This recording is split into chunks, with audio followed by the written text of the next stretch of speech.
How's it going, guys? Today I'm going to show you what it's like to drive the all-new Nissan Z from a first-person point of view and compare it to what it's like to drive the Nissan 350Z. I can't believe it's been 20 years since the release of the 350Z back in 2003, and we finally got the latest version of the Z, the Nissan Z, right here, built in 2023. Stylistically, the new car is much sharper, much more modernized, while still borrowing stylistic elements from cars of the past. Because it is forced induction, we've got a much larger front grille to give it adequate cooling. We'll talk more about the engines in a bit. This car has Brembo brakes, beautiful wheels. Coming around the side, we've got that gorgeous Katana line. And we also have reminiscent taillights from the 90s 300ZX. I absolutely love the way these taillights look. Check out that split exhaust design, nice rear diffuser.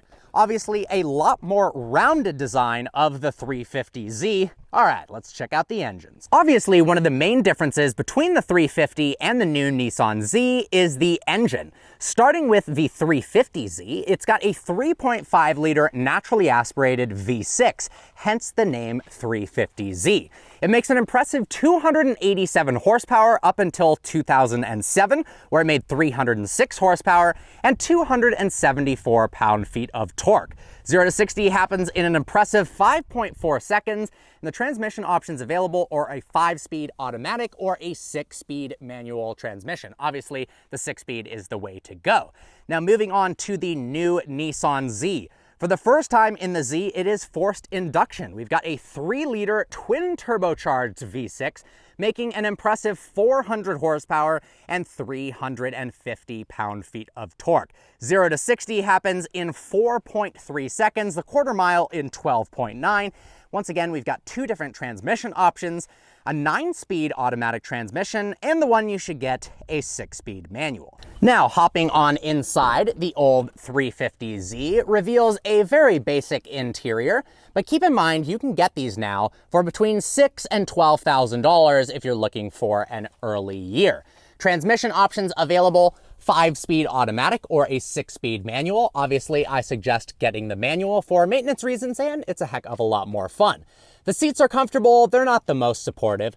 Now, interestingly enough, there are some very strong similarities between the two cars' interiors. This release handle is exactly the same as the other car, and the seat control adjustments is nearly identical as well. We've also got 3 gauges up on the dash. In this case, there's not a third one for the boost gauge because it is, of course, naturally aspirated. Hopping inside the new Nissan Z now, and look how gorgeous that new interior is. The seats are very comfortable and supportive and look particularly cool when you get them in blue suede. Now notice the door handle is very similar to the old car. If we go over to the seat controls, those are very similar as well. Now hopping on inside, we've got a lot more to talk about in terms of the digital elements of the Nissan Z's interior. Go ahead and shut the door here. Go ahead and fire it up. I love the fact that this is a 6-speed manual. The throws are phenomenal, feels great, confidence inspiring. This is the transmission to get.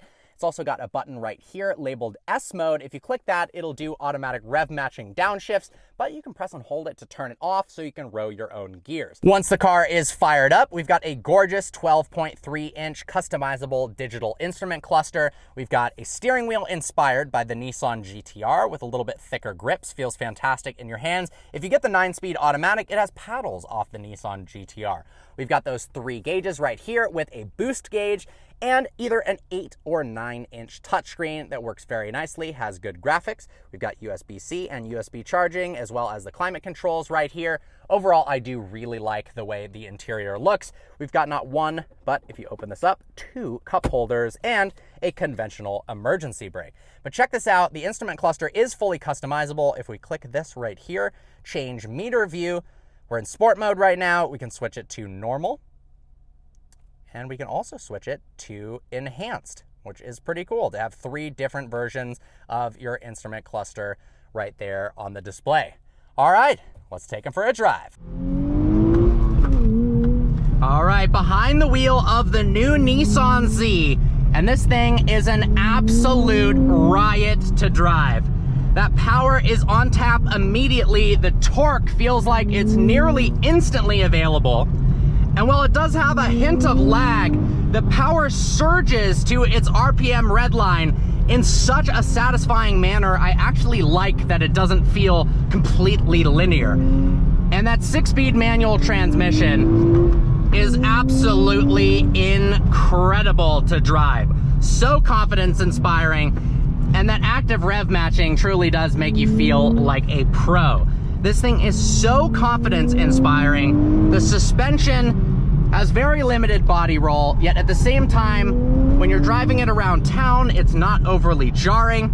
It's such a confidence-inspiring platform. And at the end of the day, a sports car is all about putting a smile on your face and having a blast. And this car is so good at doing it. Those Brembo brakes stop the vehicle so quickly. Very good visibility out over the front of the vehicle. Good side visibility and rear visibility as well.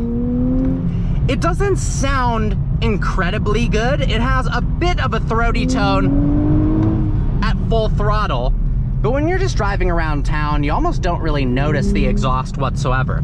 That's my only gripe with the car. I wish they made it a little bit louder, but obviously, with an aftermarket exhaust treatment, that is easily fixable, and obviously a mod that you would probably want to do anyways right away, even if it sounded incredible from the factory.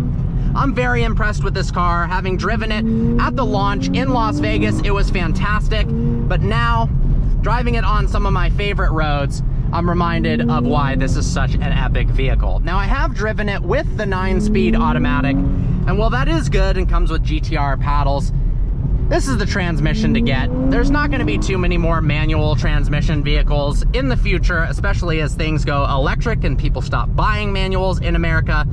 So seriously, get one of these while you still can and get one in a manual. I think this is honestly, absolutely one of the best new sports cars you can buy for under 50 grand. And I'd take this over a Supra, that's for dang sure. And that's coming from somebody who owned one for 2 years. I'm so impressed with this car. Good job, Nissan. All right, let's hop in the old one. Well, right off the bat, yes, this does have an aftermarket exhaust, but that naturally aspirated 6-cylinder sounds a lot better. It does sound a bit like a baby Nissan GTR, I'm not gonna lie.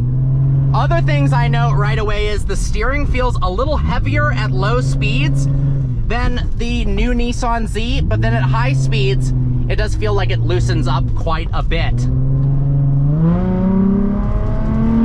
Obviously, with 287 horsepower, we do not have the acceleration that you get in the new Nissan Z. And it makes me feel all the more confident in Nissan making the correct decision to go forced induction with the new car. To keep up with modern day power levels, having that twin turbocharged 6-cylinder was the right move. Now look, it's obviously not as sharp and direct, and obviously it has more body roll than the new generation Z, but it does handle and feel better than I was expecting. It's got less body roll than I was expecting, and it does feel more direct and has more communication than expected. Obviously, with some aftermarket suspension or just bringing this thing back to life to 2023 levels of performance, tightening up that steering, tightening up the suspension, maybe making the exhaust a little bit quieter, this thing would actually be really impressive out here in the canyons.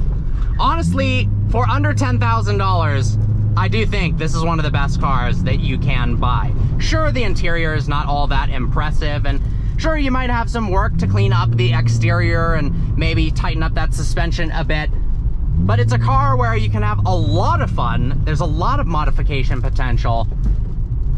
I honestly like this thing. I was expecting to think, yeah, you know, the new one's amazing, but the old one isn't as exciting as I would have expected. I've driven this car one time, probably about 10 years ago, and that was with a manual transmission. Obviously, my opinion is get the manual transmission. The automatic is gonna be a bit more boring. But even with the auto, this is more fun than I was expecting. So, are the cars worth the money? Absolutely. They're both fantastic buys. The new Nissan Z for under 50 grand and this for under $10,000. I really think you can't go wrong either way. Obviously, if you've got the budget, the new car is the one to get. this thing is no slouch. Good job, Nissan. I hope you guys enjoyed today's video. Like always, please browse the channel and subscribe. I look forward to seeing you next video.